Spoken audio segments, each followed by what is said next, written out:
Merhaba arkadaşlar. Bu bölümümüzde neden arsa eğitimi almalıyım sorusuna cevap arayacağız. Kısaca da arsa ile alakalı bilgilendirmeler yapacağız.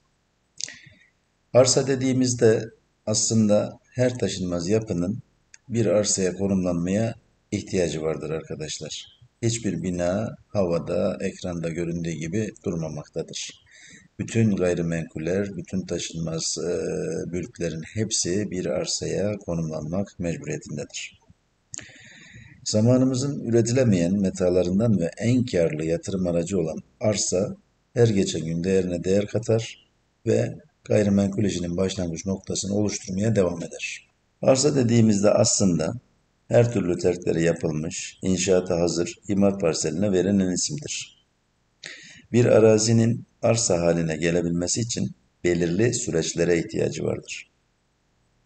Bu süreçlerin ilki tapusuz arazilerin tapulu hale getirilmesi, yani arazinin ilk ham halinde sınırlarının ölçülerek harita ve arazi üzerinde kayıt altına alınması işlemidir. Bu aşama kadastro aşamasıdır. Kadastro parseli haline gelmiş olan taşınmazların üzerine üst ölçekli planlardan başlayarak 1/1000'lik imar uygulama planının yapılması safhası da bir sonraki aşamayı oluşturur. Son safhada ise yapılmış imar planına göre kadastro parselimizin terkleri yapılmasının neticesinde imar uygulaması görerek imar parseli haline, yani arsa dediğimiz son hale gelmiş olması gerekmektedir. Her ne kadar halk arasında imarlı yere de imarsız yere de toprak parçası olduğu için arsa deniyor olsa da işin aslı bir önceki anlattığımız süreçleri bir kadastro parseli geçirmeden arsa olamadığıdır. Bir arsanın meydana gelebilmesi için yukarıda anlatılan süreçlerin hepsini yaşaması gereklidir. Aksi halde imarsız veya henüz imar uygulaması görmemiş bir yere arsa demek yanlış bir ifadedir. Bir yer arsa vasfına dönüşmeden de yapılaşması mümkün değildir. Arsayı öğrenmek için öncelikle arazinin mülkiyet problemlerini çözen, teknik ölçülerle arazi ve harita üzerinde kayıtların alınarak hukuki altyapısının oluşturulması aşaması olan kadastroyu öğrenmek gereklidir. Tapusuz yerlerin tapulanması, tapudaki yanlışlıkların düzeltilmesi, arazi ve harita üzerinde ölçümlerin yapılarak bunun kullanıcısı adına tescil süreçleri kadastronun görevidir. Kadastro dediğimizde tanımını biraz açacak olursak, kelime anlamı olarak vergilendirme amaçlı arazilerin sınırlarının belirlenmesi amaçlı yapılan çalışmaların tutulduğu defterleri kastetmektedir. Tüm ülkeler geçmiş zamanlardaki kadastroyu vergi amaçlı olarak başlatmış, zaman içinde günümüzdeki gibi kullanıma dönmüşlerdir. Bir diğer manada ise taş levhalar üzerine çizilen sınır hudutlarını gösteren çizimlerdir. Milattan 4000 yıl önce bile arazilerin sınırlarının belirlenmesi, devlet sınırlarının belirlenmesi gibi eski tarihlere ait kadastro kayıtları mevcuttur. Tarihteki bulunan en eski kadastro kaydı Telloh'ta bulunan bir Keldani tuğlası üzerine çizilmiş Dungi arazisinin plan ve tarifatının yapıldığı çalışmalardır. Esasında ana amacı taşınmazın sınırlarını ölçerek arazi ve harita üzerinde bir koordinat sistemine dayalı olarak bu sınırları belirlemek, ilgilisi adına tescil etmek, tapusuz yerleri tapulu hale getirmek, tapulardaki yanlışlıkları düzeltmek, mekansal bilgi sistemine altlık oluşturmak için devlet eliyle yürütülen bir çalışmadır. Özünde tapunun temelini oluşturur. Kadastro, arsanın nüfus kayıt müdürlüğü gibidir diye düşünebiliriz arkadaşlar. Her bir parselin gelmiş geçmiş tüm seceresi kadastro müdürlüklerince tutulur. İlk kadastro çalışmalarına dair tutanaklar ve kadastroda yapılan değişiklikler tapu sicil müdürlüklerine gönderilerek tescil edilmesi sağlanır. Tapularda kimden kime geçmiş gayrimenkul üzerinde ne gibi haklar olduğu, kadastrolarda ise arsanın geometrik şekil değişiklikleri, kesintileri, artışları vesaire teknik bilgiler ile ilk tapulama süreç tutanak kayıtları yer alır.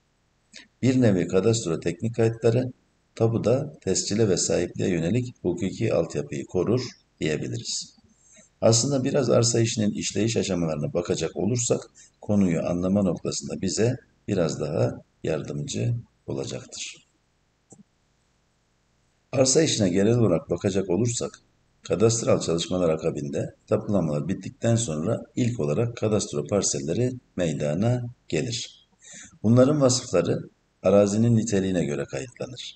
Ekilir arazi ise tarla, işlenmemiş toprak şeklinde ise ham toprak, dikili arazi ise bağ bahçe, eski tarih ticari amaçlı boya yapımında kullanılıyorsa cehrilik gibi tapuda vasıfları belirtilir. Yani arazinin kullanım tipi neyse ona göre arazinin vasıf kısmı belirlenir.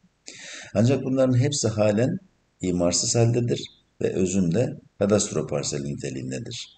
Sınırlar ölçülmüş, nitelik belirlenmiş ve maliki adına kayıt altına alınmıştır.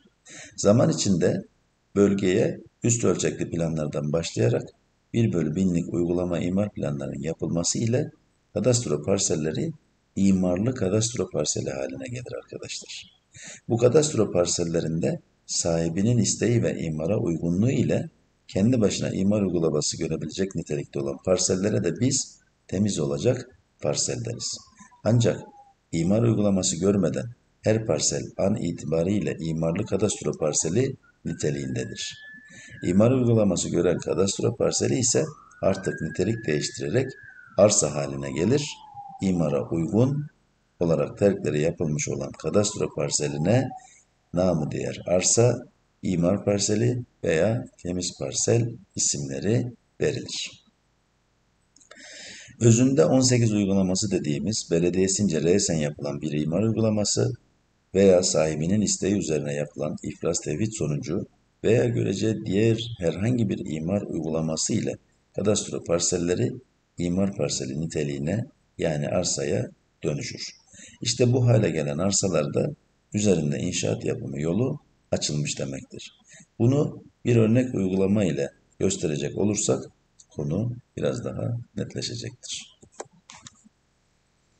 İlk iş arazinin kadastrosu yapıldığında ekranda görmüş olduğunuz 597 nolu parsel arazideki mevcut kullandığı sınırlar ölçülerek kayıt altına alınmış, harita üzerine işlenmiş durumdadır. Kim tarafından kullanıldıysa da tapuda ilk aşamada o kişinin adına tescil ediliyor ve burada nitelik kısmında da tarla niteliğinde bu yerin ekilir bir arazi olması hasebiyle niteliği de tarla olarak kaydediliyor.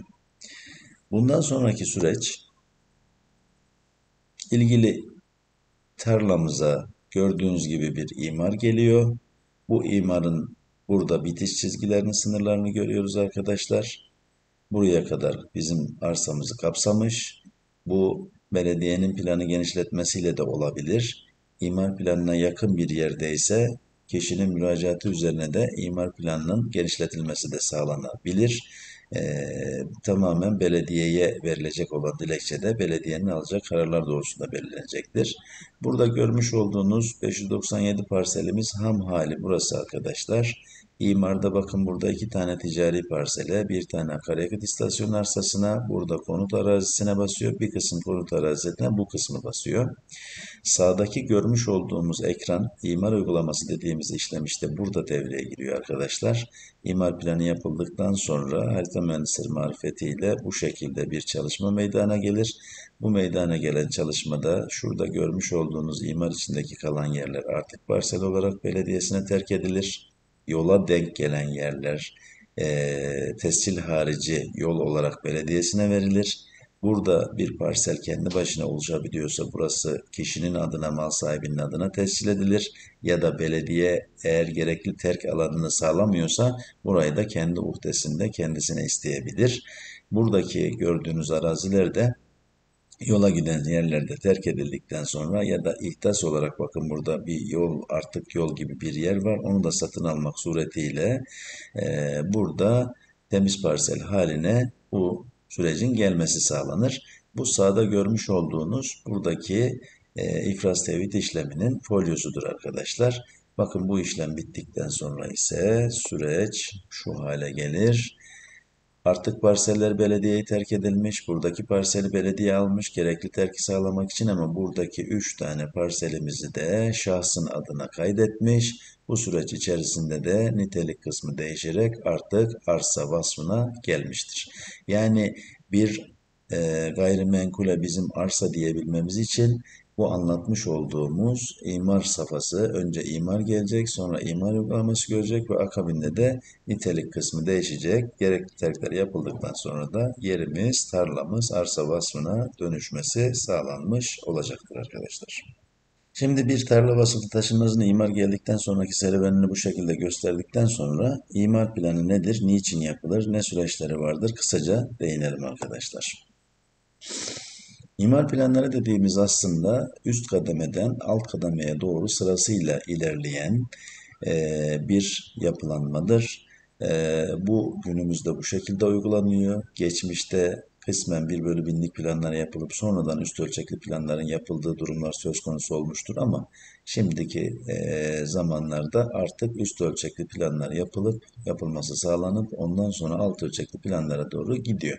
Bunlar nelerdir diye baktığımız zaman arkadaşlar, mekansal strateji planları dediğimiz planlar ülke düzeyinde genellikle tematik, grafik haller kullanılarak yapılan planlamalardır. Çok büyük ölçeklidir. Bunların içerisinde çok fazla detay ve teferruat bulunmaz. Plan notlarında bunun detayları ve teferruatları yer alır. İkinci olarak baktığımızda bu mekansal strateji planlarının bir düşüğü çevre imar planlarıdır. Bunlar 50.000'lik ve 100.000'lik planlar şeklinde olur. İl veya havzayı kapsayacak şekilde de bu iki plan da bakanlık kanalınca yapılır arkadaşlar. Nazım imar planlarına geldiğimizde ise artık biraz daha bölgede yapılaşmayı sağlayabilmek amacıyla ölçekler küçülür. 1/5000'lik ve 1/2000'lik ölçeğinde hali hazır harita ve kadastral haritaların üzerine planlar yapılır. Bu planların yapılmasından sonra da artık 1/1000'lik uygulama imar planı dediğimiz imar planları yapılabilir hale gelir.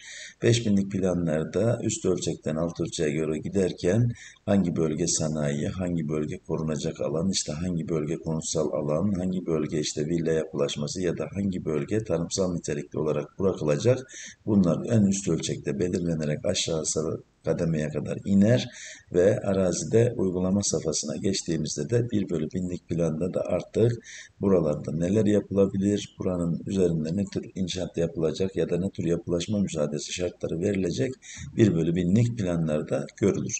Yani halk arasında bir yerin planı var mı diye sorulduğunda aslında sordukları şey bölgede 1/1000'lik uygulama imar planı var mı yok muyu soruyorlar. Eğer 1/1000'lik plan yoksa bu bölgede plan yok deniyor. 1/1000'lik planlama yapıldıysa da bölgenin imar planı var diye ifade ediliyor. Bizim de bunu bu şekilde bilmemizde fayda var. İmar planı nedir ve neden yapılır boyutunda bir olaya baktığımız zaman arkadaşlar, bölgenin koşulları, ihtiyacı, sürdürülebilirliği esas alınarak arazinin kullanım tipi, yapı nizamı, sektörel gelişimi, trafik aksları, acil ihtiyaca yönelik duyulan ihtiyaçları yerleşim alanlarını karşılamak, düzensiz yapılaşmaları düzenli hale getirmek, şehrin gelişme yönünü, aksını belirlemek, sektörel ödevleri korumak veyahut da sit alanları varsa bu sit alanlarını muhafaza etmek amacı ile imar planları yapılır. Bizim için imar planı nedir diye olaya baktığımızda aslında bizim için imar planı demek arkadaşlar, ilgilendiğimiz arsanın bize yapılaşma şartlarını gösteren planlardır. Sol üst ekrandaki resmimize baktığımızda arkadaşlar burada bize 1/1000'lik uygulama imar planı örneği görüyoruz. Bu 4 tane ayrı resimde hepsi 1/1000'lik uygulama imar planıdır. Bunların gösterim şekilleri farklı olduğu için anlaşılması açısından buraya örnek olarak aldım. Sarı ile gösterilen yerler bana buraların konut alanları olduğu, kırmızı ile gösterilen yerlerin bana ticari alan olduğu, sosyal donatı alanı olarak mavi ve tonlar olarak alanların gösterildiğini görmekteyim. Yeşil ve tonları genelde yeşil alanlarını, park alanlarını ifade eder. Sağdaki resmimize baktığımızda burada konut alanları sarıyla gösterilirken mesela düşük kat konut alanları, biraz daha koyu tonlar sarının yüksek kat konut alanlarını ifade eder. Burada da yeşille de konut alanının gösterildiğini görebilmekteyiz. Mesela buradaki pembe alanın ise konut dışı kentsel çalışma alanı olduğu, yine park alanı olarak yeşil tonunun tercih edildiği, ticaretin kırmızı olarak konut sosyal donatı alanlarını ise mavi ve tonları olarak kullanıldığı görülmektedir.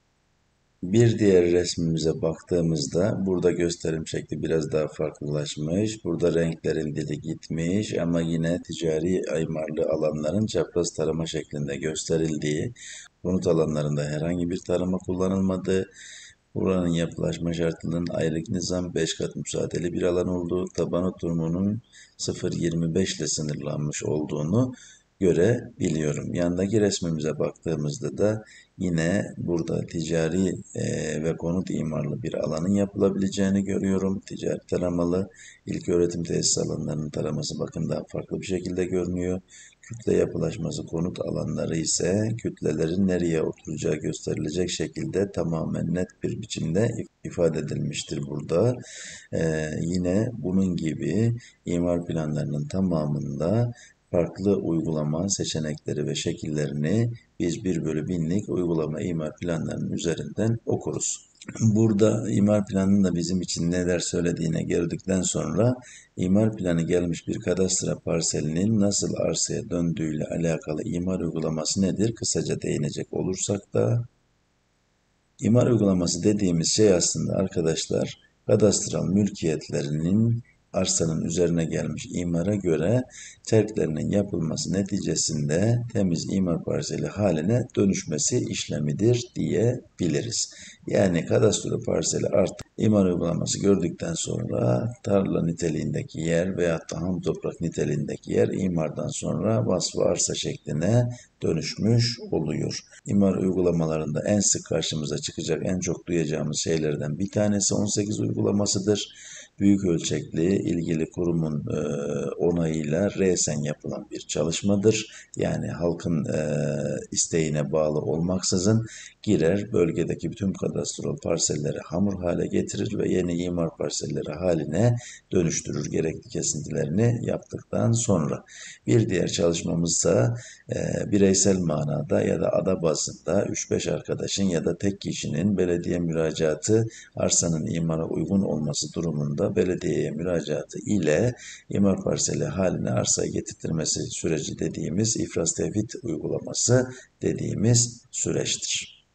Küçük ölçekli yapılan ifraz tevhid çalışması daha çok bireysel manada kişinin işini çözerken büyük ölçekli yapılan imar uygulamalarında yani 18 uygulaması gibi ada bazında değil de mahalle bazında, ilçe bazındaki yapılan uygulamalardan sonra çok ciddi faydalar hasıl olur.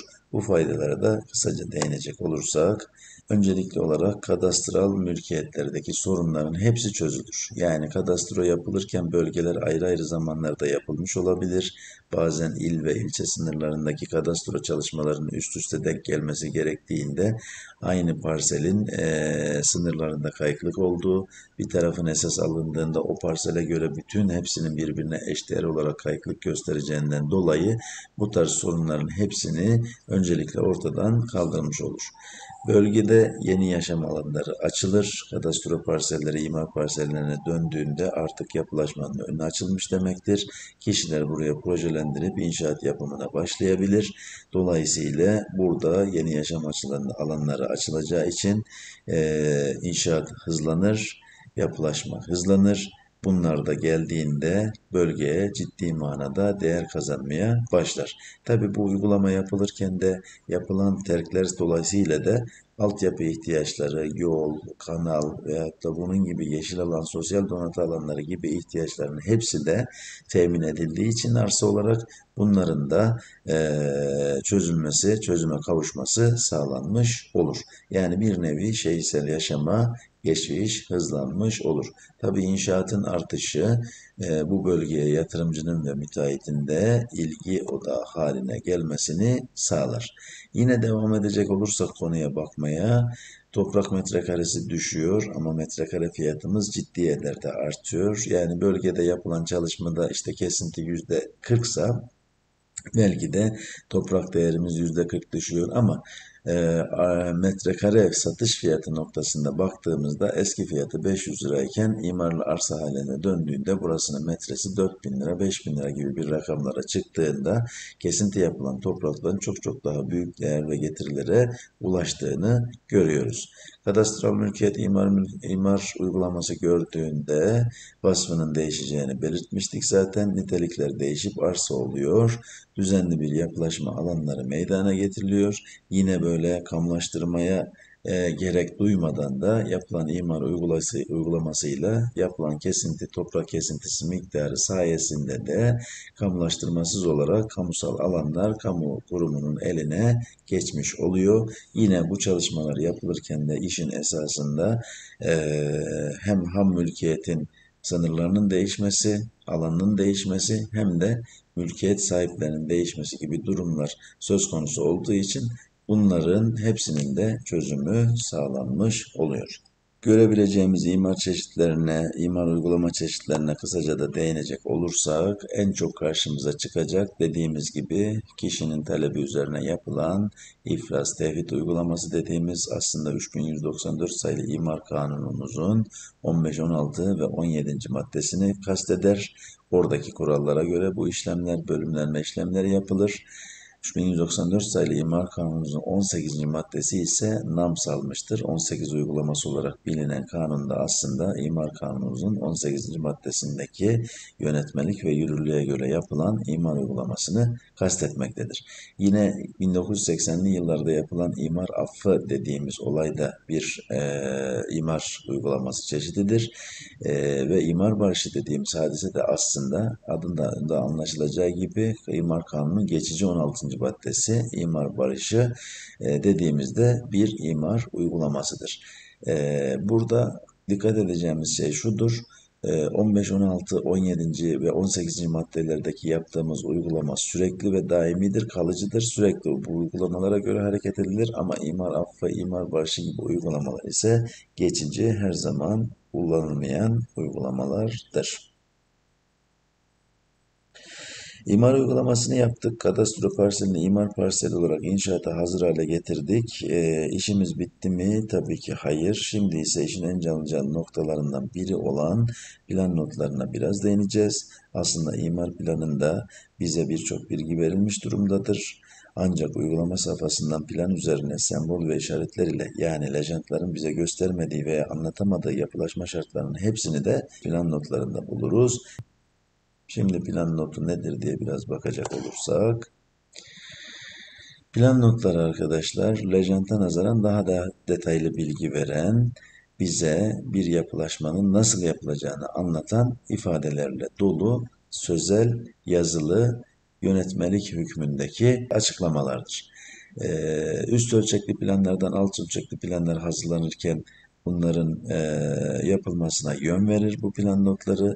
Yine planlama sürecinin nasıl yapıldığı, bu planın nelere yönelik olarak hazırlandığı, nelerden etkilendiğini, işte koruma alanlarının, sit alanlarının ya da kurumlardan gelen görüşlere göre nerelerin ayrıldığına dair tüm detaylı bilgileri verir. Bizim için en çok kullanacağımız noktalardan bir tanesi ise bize bölgedeki yapılaşma şartlarını detaylıca gösteriyor olmasıdır. Detaylıca göstermesindeki mevzumuz şu arkadaşlar, bazen öyle plan notları karşımıza çıkacak ki mesela diyecek işte 500 metreden büyük olursa arsanız ya da 1000 metreden büyük olursa ben size burada 0,10 daha inşaat alanını fazla verebilirim diyecek. Örneğin iki parselin tevhid edilmesi sonucunda önceki hakkı diyelim bir emsal hakkı varken iki parselin tevhid edilmesinde arsa alanının büyümesiyle inşaat emsal hakkının 1,50'ye çıkarılması gibi durumlar karşımıza çıkabilecektir.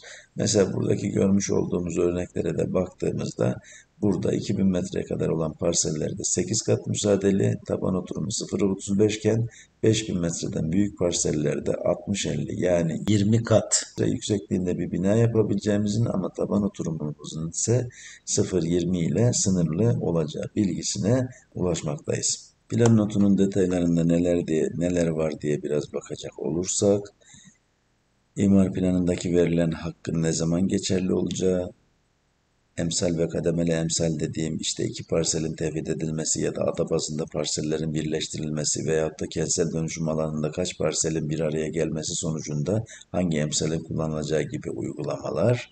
Yine emsal hesabına dahil olan ve emsal dışı kalan alanlar. Buna örnek olarak şunu verebiliriz.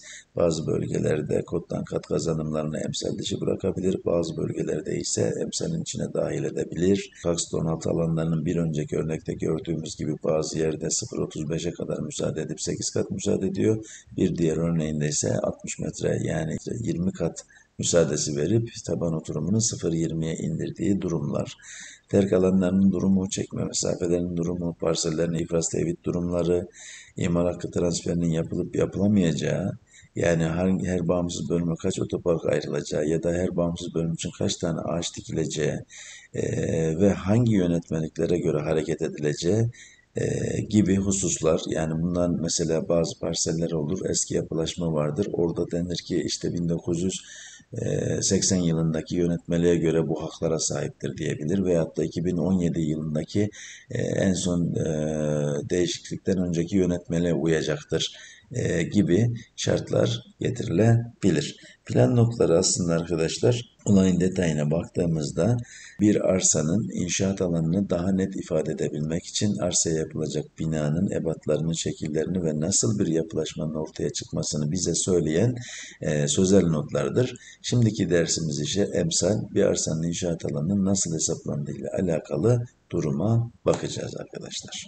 Kaks dediğimiz kat alanları katsayısıdır. Bir katsayı verilir bize. Verilen bu katsayı ile biz mevcut arsamızın inşaat alanı hesaplamayı sağlarız. Kaksın özünde tüm taban alanların toplamı aslında bize kaksı veriyor. Taks dediğimiz ise taban alanı katsayısıdır. Yani bir arsada binanın ne kadar zemine oturum yapabileceğini bize söyleyen katsayıyı verir. Net inşaat alanı dediğimiz arkadaşlar arsada taban oturumuna göre kat adedini çarparak veyahut da kaks emsal katsayısını kullanarak arsanın inşaat alanını belirledikten sonra hesapladığımız ilk alan bizim net inşaat alanımızdır. Bu net inşaat alanında holler, balkonlar, merdiven daireleri, toplantı salonları dahil değildir işin içine. Ama bunu biz hesap ederken %20, %30 gibi fazlasını alarak da net inşaat alanı 1000 metrekare olan bir yere biz yaklaşık 1200 metrekare bir inşaat yapabiliriz diyebiliriz. Brüt inşaat alanı dediğimiz ise merdiven holleri, balkonlar, katlar, yangın merdivenleri, asansörler dahil olarak bütün hepsini ifade eden inşaat alanına brüt inşaat alanı denir. Aslında mantık ve mentalite şudur arkadaşlar. Bakın burada taksı taban oturumu küçük ama kat adedi yüksek ancak inşaat alanı verilen olanda 1000 metrekare parselimiz varken 1000 metrekare inşaat alanımız var demektir. Burada ise daha çok sanayi tipi yapılaşmalarda gün yüzünde kullanılan bir yöntemdir. Parselin %70'ine kadar tabanda oturmuş. Kaksı ise emsali 1'dir. Yine bu iki arsanın inşaat alanı aynıdır ama biri yukarıya doğru gidebilirken biri tabanda yayılmayı tercih etmiştir. Bu tamamen arsa sahibinin ya da inşaatı yapacak kişinin inisiyatifine bağlı bir durumdur. Mantık olarak şöyle diyebiliriz. Taksı 0,50 dediğimizde tabanda arsanın yarısına oturuyor. Taksı 0,25 dediğinde de bu arsanın 1/4'ine oturacağı anlamına gelmektedir. Şimdi birkaç arsa örneği göstererek emsal hesaplarını nasıl yaptığımız hakkında kısa bilgiler verelim. Öncelikli olarak şunu söylemekte fayda var arkadaşlar. Bir arsanın emsali inşaat alanı hesap edilirken kesinlikle arsanın temiz imar parseli olması şartı vardır. Eğer bir arsanın yola terki veyahut da herhangi bir şekilde artık parsellere terk edilmesi gereken yeri varsa yani tabiri caizse arsa değilse imar terkleri yapılmadıysa bu arsanın inşaat alanını hesap edemeyiz. Soldaki örneğimize baktığımızda yapılaşma şartının ayrık nizam, arsanın herhangi bir terkinin olmamasından dolayı burasının inşaat alanını hesap ederken arsanın alanı çarpı kaks alanımız dediğimizde arsamızın inşaat alanını bulmuş olacağız.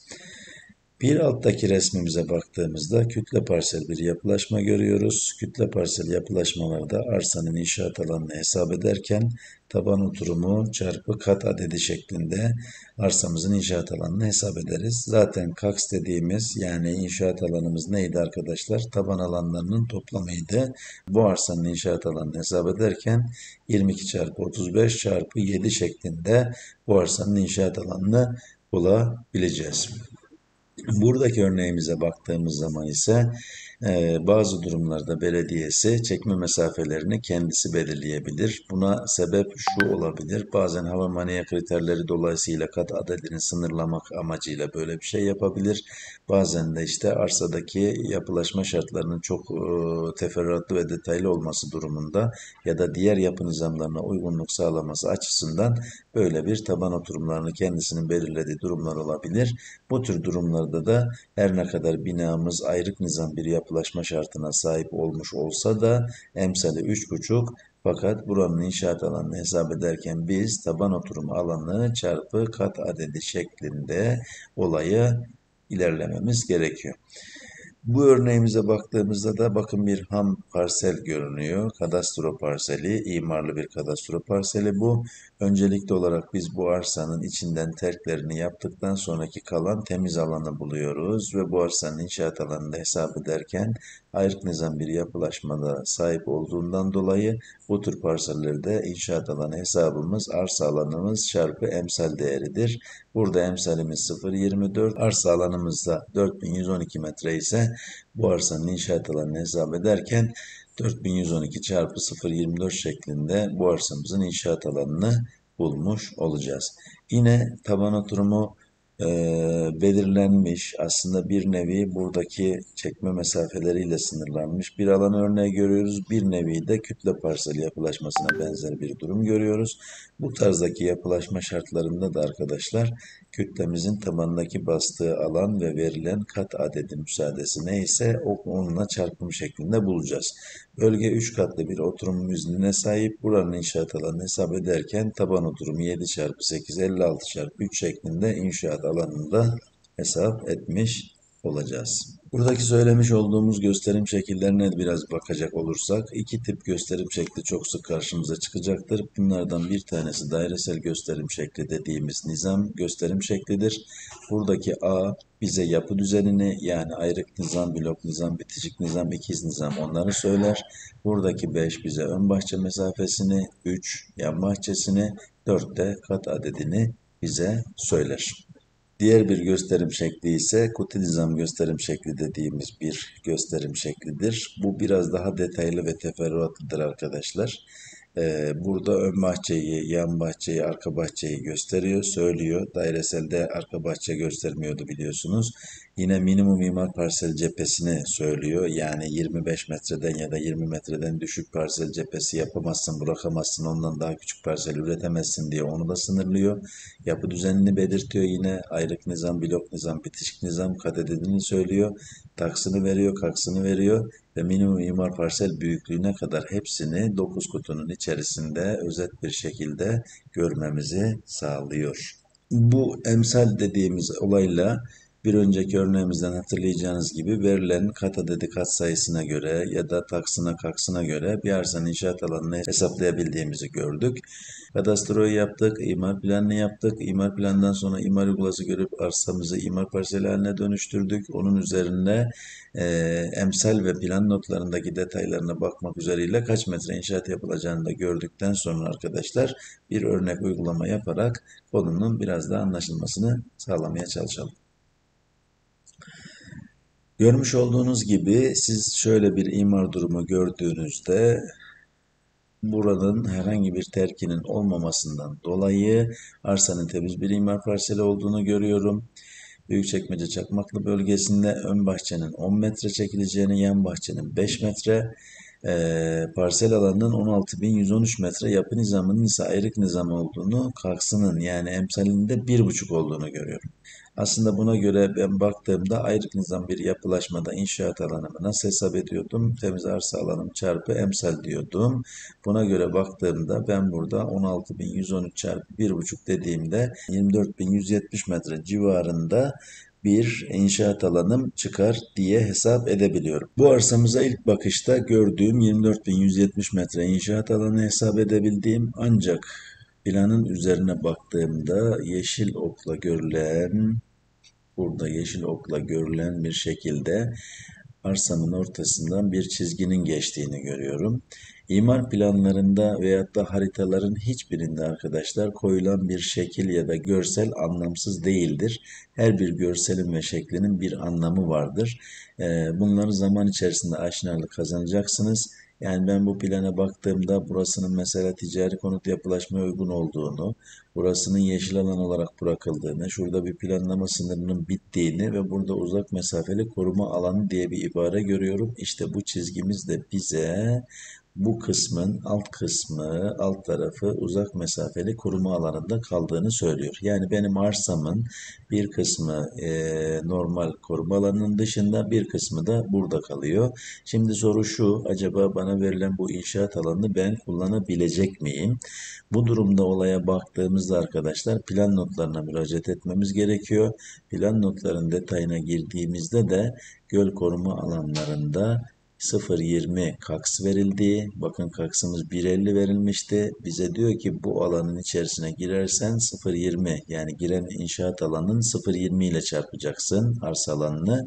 Buradaki kısmı da 1,50 ile çarparak hesap edip arsa inşaat alanını bulacaksın diyor.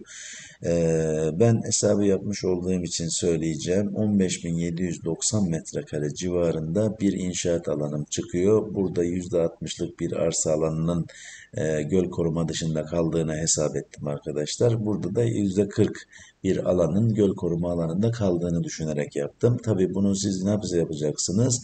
Bu arsa alanını ölçümlü yapacaksınız veyahut da belediyeden net olarak bu arsa alanını ölçtürdükten sonra ona göre bir kısmını 1,5, bir kısmını da 0,20 ile çarpmak suretiyle toplamı buranın toplam inşaat alanıdır diyeceğiz. Biz ilk baktığımızda hesaba burada 24.170 metre çıkarken ikinci hesabımızda ise 15.780 metrekare, yani 16.000 metrekare civarında çıkıyordu. Biri 24, biri 16.000 metre dediğimizde arkadaşlar burasında 8.000 metrekare inşaat alanında fark oluyor demektir. 100 metrekare netten 130 metre brüt 3 artı bir daire olarak düşünecek olursak bu konuyu arkadaşlar tam 80 adet daire daha az yapabiliyorum ilk gördüğümdeki hesaplamama göre. Ben dolayısıyla bir arsa için eğitimini aldığımızda emsalini neden bilmemiz gerektiği, plan notlarına neden bakmamız gerektiği işte bu yüzden çok ve çok önemlidir. Burası Hadımköy yolu üzerinde ana caddeye cephe bir arsa olarak düşündüğünüzde ilk bakışta buraya 240 dairelik bir yer gibi düşünürken aslında 160 dairelik bir yer olduğu ortaya çıkıyor. Plan notları iyice okunduğu zaman ona göre de bu arsanın fiyatının 240 dairelik değil 160 daire üzerinden hesap edilmesi gerektiği de akılda tutulmalıdır. Şimdi bunlar işin teknik boyutuydu. Bir de işin arsa ve arazi değerlemesindeki dikkat edilecek hususlarımızla alakalı neler olabilir, nelere bakabiliriz, onlara değinebiliriz. Şimdiye kadar anlatılanlar toprak nitelikli bir taşınmaza ait mülkiyet halleri, süreçleri, imar planları, yapılışları, çeşitleri, taşınmazın imara girdikten sonraki imar uygulamaları, plan notları, emsale göre ne tür hakları ve kazanımları ve kayıpları olduğu, inşaat alanının nasıl hesap edilebildiği gibi hep somut olaylardı. Biraz da bu değerlemeleri yaparken dikkat etmemiz gereken başka hususlar da vardır arkadaşlar. Bunlar yazılı ve somut olmayan soyut olaylardır. Biz bu anlattıklarımızın artısı eksisi durumlarının fiyat değerlenmesine esas olacak ne gibi hallerde fiyatın etkilenebileceği veya herhangi bir yerde yazılı olmasa da piyasanın oyuncuları tarafından sürekli uygulanan bu soyut gerçekler nelerdir ve bizim mesleki olarak bu bilgileri nasıl yorumlamamız gerektiğinin üzerinde duracağız. Buna ilk olarak arsa nitelikli imarlı bir arsada fonksiyon alanlarının fiyata etkisi ve bu fonksiyon alanlarının kendi arasında sınıflandırılıp değer biçilmesinin neye göre yapılacağına bakmayla başlayabiliriz. İmar fonksiyon alanları şu minvalde önemlidir arkadaşlar. Bugün bir villa parselinin kat adedi düşük olup emsali düşük olur. Bir konut arazisinin emsali yüksek ve kat adedi yüksek olabilir. Aynı bunun gibi bir rezidans arazisinin veyahut da bir ticari alanın konut alanına göre fiyatı farklı olur. Mesela AVM plaza yapılabilecek bir alanla normal bir ticari alanda bir olmayacaktır. Ticari alandan AVM yapılacak yer daha değerli olacaktır. Örnek veriyorum, bir akaryakıt istasyonu ise normal bir arsaya nazaran, normal bir konut arsasına veyahut da normal bir sosyal donatı arsasına nazaran çok çok çok daha değerli olabilecektir. O yüzden fonksiyon alanları kendi arasında böyle değer farkları meydana getirebilmesi yanında kendi içerisinde emsale göre fiyat artışları meydana gelir. Yani bir yerin 3 katlı konut imarı var, 0,90 emsali varsa aynı bölgede hemen yan tarafında, sağında, solunda eğer 8 kat müsaadeli bir yer varsa, emsali de işte 1,50 ise 1,60 ise, o zaman 1,60 emsalli olan, ikisi de konut olmasına rağmen emsali yüksek olan, daha çok inşaat alanı yapılabilecek yerler daha kıymetli olacaktır.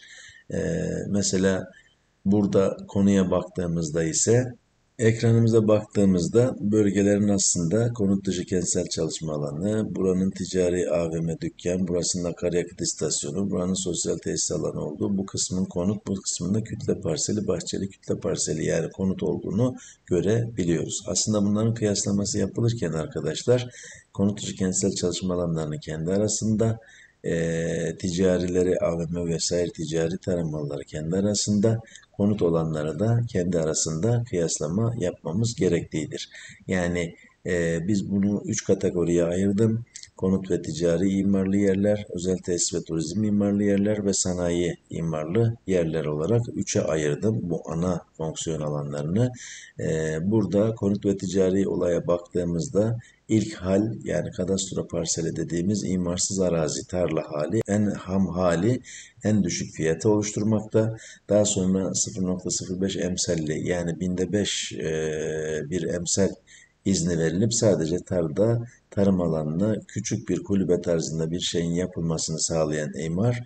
Daha sonra rekreasyon alanları 0,10 biraz daha büyüyor. Villa alanları 0,50'ye kadar, konut alanları 3 kat ve üstü 0,50 ve üzerinde. Daha sonrasında ticari ofis plaza, AVM'ler, ticari konutları ve akaryakıtları geliyor. Bunların hepsini aynı kategoride alabiliyoruz. Aslında bu sıralamaya baktığımız zaman arkadaşlar, en ucuzdan en pahalıya doğru giden bir silsile görüyoruz ve bu silsilenin içerisinde de yine emsalin yukarıya doğru gittikçe, arsa değeri arttıkça da emsalin de arttığını görmüş oluyoruz.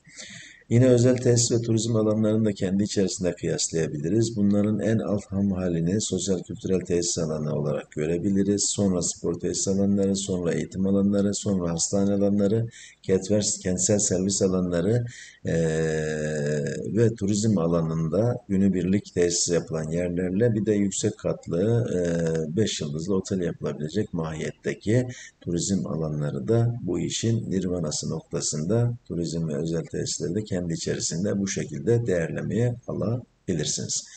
Sanayi dediğimizde de yine tarımsal sanayi ve tarımsal organize en alt kademede geliyor çünkü emsali en düşük ve amacı belli. Lojistik depolamaları 0,25 emsale sahip olur arkadaşlar. Bunlar çok fazla inşaat alanı verilmez.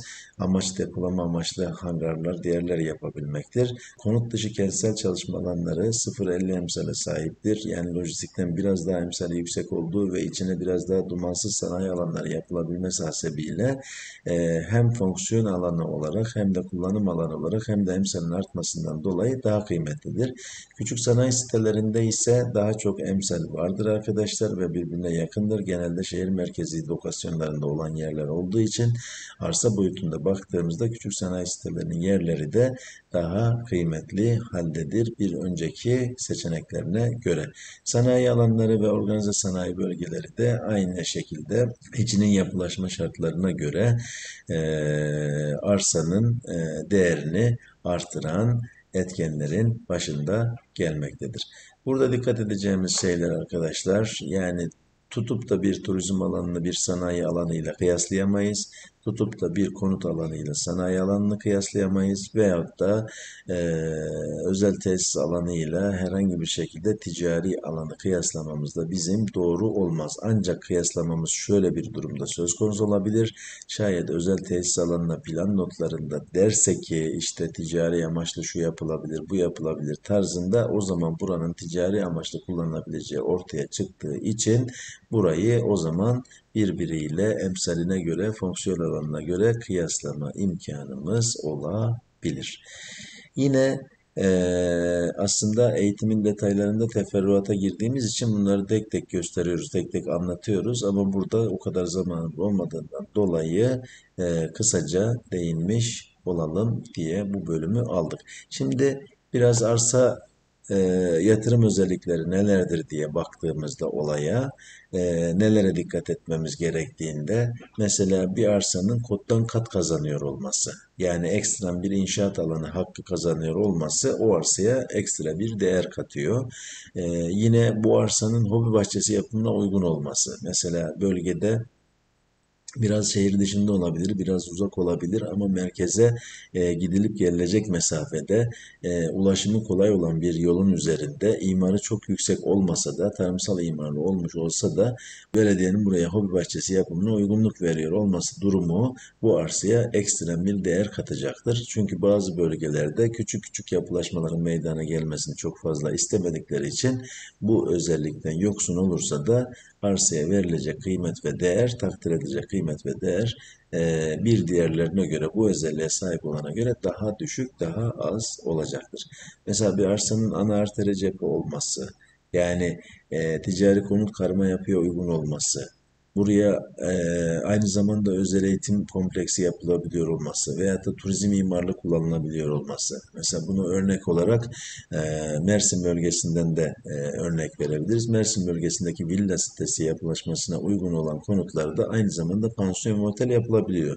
Dolayısıyla burayı kişi pansiyon ve otel yapmak istediği anda villa parseli, konut parseli bir anda turizm oteli arsası haline geliyor.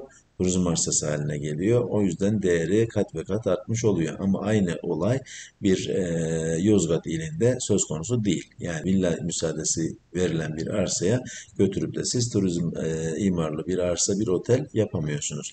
Benzer durumda Büyükçekmece Kumburgaz bölgesinde olaya baktığımızda aslında Frelli emsal verilen arsalarda, eğer siz buraya otel yapmak isterseniz hem emsalini artırıyor hem de kat adedini artırarak teşvik ediyor. Bu işi yapmanıza yönelik olarak da hem arsanın değerini artırmasını sağlıyor hem de o bölgenin yapılaşma şeklini turizmsel amaçlı kullanım şekline dönüştürmek istediği için belediye böyle ekstrem haklar verebiliyor. Tabii bunların hepsi plan notlarında karşınıza çıkıyor arkadaşlar. Arsa ile alakalı bu tür değerlere dikkat ediyoruz. Tabii tarla biraz daha durumdan farklı mı? Mesela tarla olaylarına baktığımızda yine tarla içinde benzer yatırım özellikleri söz konusudur. Bunlar işte turizm bölgesinde tarlanın yer alıyor olması, bölgesel yapılaşmanın mesela yüksek gelirlilerin olduğu bir bölgede olması, büyük metrekare yerlerin ucuz fiyata satılabiliyor nitelikte olması, buranın mesela parasının uygun olup hemen alıp hemen satılabilecek pozisyonda olması, bölgeye tercihin çok olması, al-sata uygun dediğimiz olay budur. Hani alıyoruz, hemen satışına çıktığımız zaman müşterisini bulabileceğimiz nitelikte yerler olabiliyor. Bazı yerlerin imara sınırı olması veyahut da tarla da olsa parsellenerek satışa uygun olması da tarlanın yatırım özellikleri arasında yer alıyor.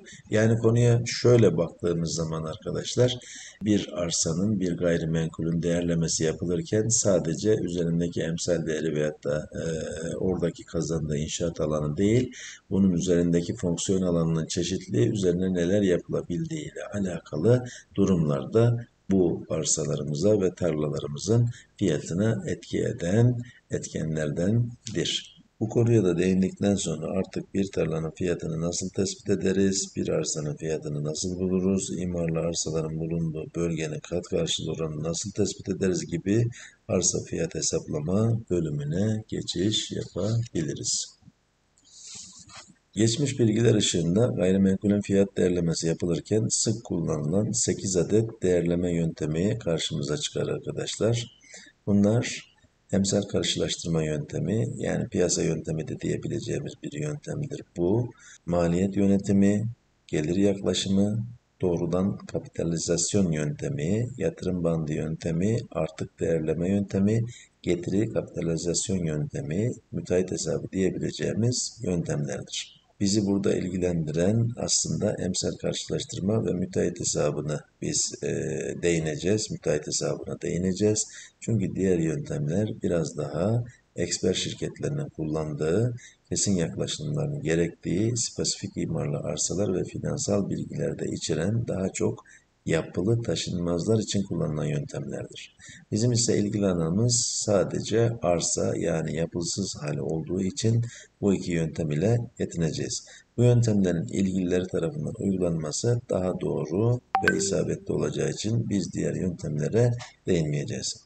Bununla beraber halk arasında en sık kullanılan, bilgi sahibi, herkesçe yapılabilecek, kolay, anlaşılır ve en sağlıklı metotların başında ise emsal karşılaştırma, yani kıyaslama ve müteahhit hesabı vardır. Emsal karşılaştırma dediğimiz şey aslında arkadaşlar daha çok tarla yapılaşmasında kullanacağımız, tarlalarda kullanacağımız bir yöntem olacak, ya da aynı emsale veyahut da aynı konut fonksiyonuna ya da aynı ticari fonksiyona sahip arsalar için kullanabileceğimiz bir fiyat skala yöntemidir. Müteahhit hesabı dediğimiz yöntem ise bölgede hiçbir bilgimiz yokken o bölgedeki daire satış fiyatı, dükkan satış fiyatı ve bölgenin kat karşılığı oranı bilgilerinden yararlanmak suretiyle arsanın ederini tespit edebileceğimiz bir yöntemdir. Burada ulaşmaya çalıştığımız nokta, bize gelen bir gayrimenkulün piyasa satış fiyatı skalasına uyup uymadığı, satışının yapılabilir olup olmadığıdır. Bundan kastım, bize gelen gayrimenkulün belgede benzer özelliklere sahip başka bir gayrimenkule göre fiyatı yüksek veya satılamaz özellikte ise bununla boşa uğraşmamak ve zaman kaybetmemek gereklidir. Sermayemizin zaman olduğu göz önüne alındığında bu işin ciddiyeti ortaya çıkmaktadır. Burada eğitimin bir demosu yapıyor olduğumuz için ben sadece emsal karşılaştırma yöntemine hiç değinmeden müteahhit hesabını anlatacağım. Gördüğünüz gibi arkadaşlar, bize 2596'da 11 parsel, alanı 8883 metrekare olarak gelmiş ve soru basit. Bu arsanın metrekare fiyatı ne eder? Şimdi öncelikli olarak ben bu gelen yerin imarlı olup olmadığını bir kontrol ediyorum. Baktığımda imar bilgisinin imarının var olduğunu görüyorum. Ama imarına baktığımda daha yola terklerinin yapılacağı, buradaki parsellerin imar uygulaması görmesi gerektiğini görüyorum. Dolayısıyla bir arsanın inşaat alanını hesap edebilmek için öncelikli olarak ne lazımdı? Önce arsanın imar parseli haline dönüşmüş olması gerekiyordu. Biz bu ham haldeki parselin fiyatını hesap edebilmek için öncelikli olarak bu arsadan kaç metrekare inşaat alanı çıktığını hesap etmemiz gerekiyor. Sağ ekranda arsa alanımızın inşaat alanını hesap ettiğimizde yeşil olarak görünen yerde 3242 metrekare bir imar adası halinde imar parseli çıktı. Buradan da kendi başına 1653 metrekare bir imar parseli çıktığını görüyoruz. Dolayısıyla buranın inşaat alanını hesap ederken ne yapıyorduk? Yapılaşma nizamı ayrık olduğu için arsa alanıyla emsal değerinin çarpımı üzerinden buranın inşaat alanını hesap edeceğiz. 3242 metre burada arsamız var. 1653 metrede arsamız burada. Toplam 4896'ymış. Yaklaşık %44,8 oranında arsanın terki yapılmış. Toplam kaks alanını hesap ettiğimde de arsa alanım, yani 4896 çarpı emsal değerim dediğimde 9780 metrekare net inşaat alanımın olduğunu görüyorum. Bunun brüt inşaat alanını hesaplarken ben burada %30 fazlasını alarak işe hesabımı yapacağım arkadaşlar. %30 fazlasını aldığımızda 12.715 metrekare buraya toplamda brüt inşaat alanı yapabiliyorum. Bölgenin yapılaşma şartı aslında 140-150 metrekarelik daireler olduğu için ben orada diyorum ki bunu 140 metrekarelik daireler yapayım bu arsaların üzerine dediğimde buraya toplamda 90 adet 140 metrekare brüt daire yapabileceğimi görüyorum. İş teferruatlıysa, iş ciddiyse arkadaşlar kesin hesapları bir mimar marifetiyle yapmanızda fayda vardır. Ama eğer sadece fiyatının ederi ya da satılabilirliğinin uygunluğuna bakıyorsak bölgenin fiyatını çıkartmak noktasında, arsanın fiyatını bulma noktasında olaya yaklaşıyorsak bu hesaplar yaptığımız bizim işimizi görecektir. Öncelikli olarak ne yapmam gerekiyor arkadaşlar? Bu inşaat alanını buldum. Kaç tane daire çıkacağını hesap ettim. İstersem altına dükkan da yapabilirim. Dükkanın metrekare fiyatlarını da ayrıyeten bulabilirim. Çünkü üzerine yapacağım yerde kat karşılığının oranını bulmak suretiyle bu arsadan arsa sahibi olarak benim hisseme kaç daire kalır diye bir soru soracağım. Bu sorunun akabinde de bu yer benim elime ne zaman geçer? Ne zaman olur bu gayrimenkullerin satışı ve ben paramı ne zaman elime alırım diyerek bugünkü değerine indirgeme yapacağım. İşin özetindeki mantık şu arkadaşlar. Yani burada bu hesabı yaparken müteahhit şunu kullanıyor. Ben bu arsaya kaç tane daire yapabilirim? Arsa sahibine yüzde kaç veririm? Arsa sahibine kaç daire gider? Bana kaç tane daire kalır? Bana kalan daireleri ben ve imalat fiyatıma yapıp da sattığım zaman buradan para kazanır mıyım, kazanamaz mıyım? Biz bunu arsa sahibi lehine nasıl çeviriyoruz? Müteahhitin bize teklif edeceği dairede bana gelen kaç tane daire oluyor? Bu gelen kaç tane dairenin üzerinden ben satıp kaç para elde ederim ve bu ne zaman olur? 3 yıl sonra olur, 5 yıl sonra olur. O 3 yıl sonra gelecek paranın bugünkü değeri nedir diyerekten o arsanın bugünkü değerine bulmaya çalışıyorum. Bunun için bölgedeki daire metrekare satış fiyatları, dükkan satış metrekare fiyatı ve kat karşılığı oranına bakıyorum. Daire ve dükkan satış metrekare fiyatlarını bölgeden, internetten, sahibinden bulabilirsiniz. O bölgede çalışan birkaç arkadaşımızla aradığımızda kat karşılığı oranlarının ne olduğuna çok rahatlıkla ulaşılabilir. Bu bilgiler ışığında ve arsamın 140 metrekarelik 90 tane daire yapılabilirliğinin akabinde değerleri buldum arkadaşlar. O dönemin değerleri raiçlerine göre daire metresi 2500, dükkan 5000 lira, kat karşılığı oranında %30 olduğunu bulmuşum. Detaylar eğitimin içeriğinde. Arsa fiyat hesaplamasını da yaptıktan sonra arkadaşlar aslında değinmediğim ilk bölüm olan genel tanımlarımız var. Arsada genel tanımlar bölümümüz var. Birinci dersimiz genel tanımlardan başlıyor. Ee, Bu nedir? Gibi bütün teknik karşımıza çıkabilecek arsa işiyle alakalı uğraşırken duyabileceğimiz ve neyin ne olduğunu anlamamız gerekli olan tanımlarımız da vardır. Bunu en sona almamın sebebi işin detayını biraz anlattıktan sonra aslında biz hiç işe başlamadan önce birinci bölüm genel tanımlardan bir kadastro çapı ne demektir, imar çapı ne demektir bunları anlatarak konuya giriyoruz. Tabii biz burada demo mahiyetinde yaptığımızdan dolayı hepsini burada anlatmamız mümkün değil. Çünkü eğitimimiz 2 günlük toplam 8 saat aşağı yukarı süren, asgari 8 saat süren bir eğitim. Soru ve cevaplar kısmına da girdiğimiz zaman 10-12 saati bulan bir eğitimden oluşuyor. Genel tanımlar bölümünü de anlattıktan sonra toplam 8 bölümlük arsamızın özetini, arsa eğitimimizin özetini anlatmış oluyoruz arkadaşlar. Bu eğitimi neden almalıyız? Bu eğitimi aldığımızda ne gibi faydalar olur diye konuya bakacak olursak, eğitimin sonunda danışmanlar tüm öğrendiklerini kullanarak arsa arazi konusunda bilgi sahibi olarak nitelikli olan olmayan her türlü arsayı birbirinden ayırt edebilmeyi öğrenecek.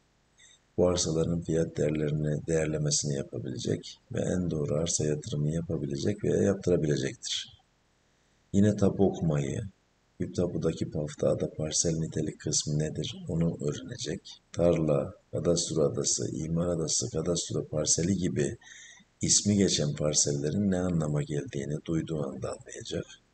İnşaat yapmak için gerekli belgelerin neler olduğu eğitimin detaylarında anlatılıyor. Onları öğrenmiş olacak. Kat irtifakı, kat mülkiyeti, cins değişikliği nedir? Onlara hakim olacak. Kadastroyu öğrenecek, kadastronun ne zaman yapıldığı, günümüzdeki uygulanan 22A uygulamasının ne demek olduğunu, takviste karşımıza çıkan bu 22A uygulaması yapılıyor demediğini, ifadenin ne ifade ettiğini ve daha bir sürü burada yazan diğer faydaları sağlamış olacaktır. Bunları öğrenmiş olacaktır. Evet arkadaşlar, 8 bölümlük arsa eğitimimizin kısa bir demosu olan bu eğitimimizi de burada noktalıyoruz. Eğitimlerde görüşmek üzere. Dinlediğiniz için teşekkür ederim. Sağlıcakla kalın.